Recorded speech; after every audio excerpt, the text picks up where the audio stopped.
اس سمت آ جاتی ہے۔ واقعی اب حالات کا تجزیہ کرنے سے صحیح طور پر پتہ چل رہا تھا کہ ہم جو سفر طے کر رہے ہیں وہ بالکل بے مقصد رہا اور ہم پھر اپنی بستی کی جانب آ نکلے ہیں۔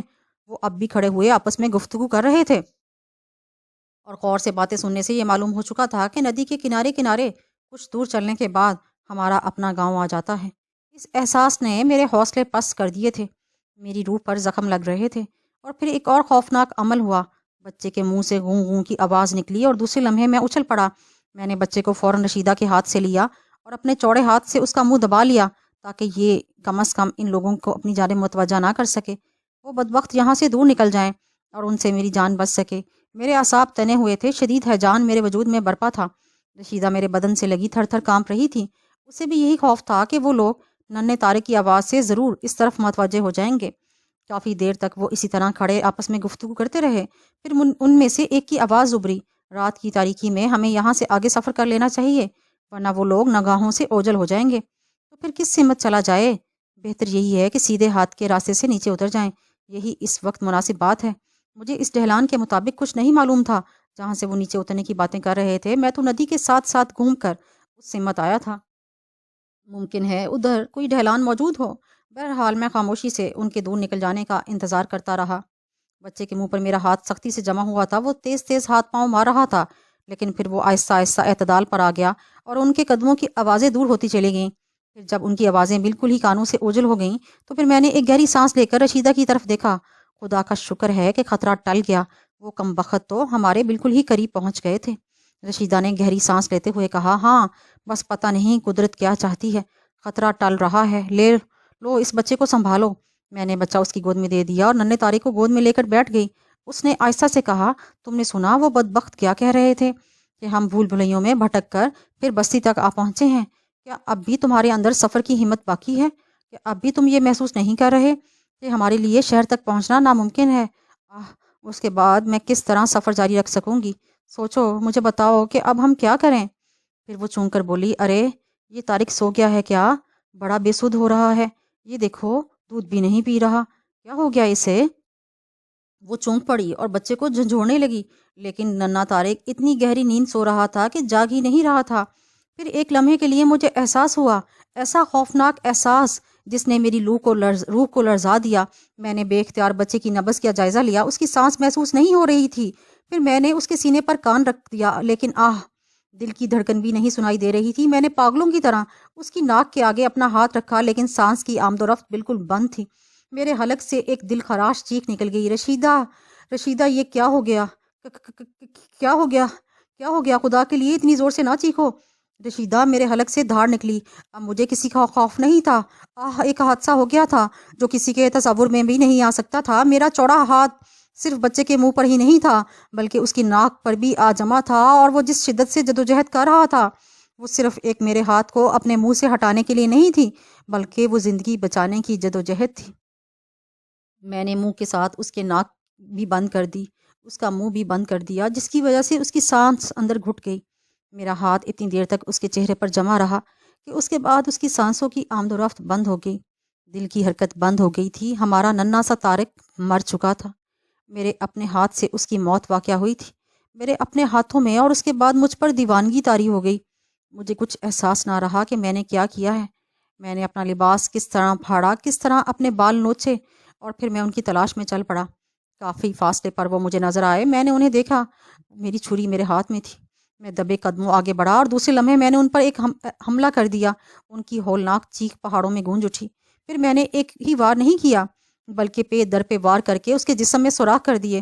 اس وقت رائفل والے نے میری طرف رخ کر کے رائفل چلا دی۔ اس کی گولی مجھے نہیں لگی تھی۔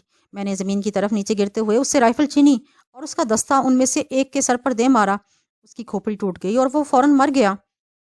تیسرا بری طرح دوڑا تھا، لیکن میرا دل پتھر کا ہو چکا تھا۔ میں نے رائفل اٹھا کر ٹریگر دبایا، وہ لڑکھنیاں کھاتا ہوا نیچے جا گرا۔ میرے دل و دماغ میں ایک شدید طوفان برپا تھا۔ رشیدہ کی سسکیاں مجھے دور تک سنائی دے رہی تھیں۔ وہ بچے کو اپنی آغوش میں لیے کھڑی تھی، مردہ بچے کو اس کے مستقبل کے لیے ہم نے بہت کچھ سوچا تھا، وہ ہمارے ہی ہاتھوں موت کی گھاٹ اتر چکا تھا۔ اس کے بعد اس ذہنی کرب اور دیوانگی کے عالم میں ہم دونوں اپنی بستی میں داخل ہوئے۔ بستی کے سرے پر ہی بستی والوں نے ہمارا استقبال کیا تھا۔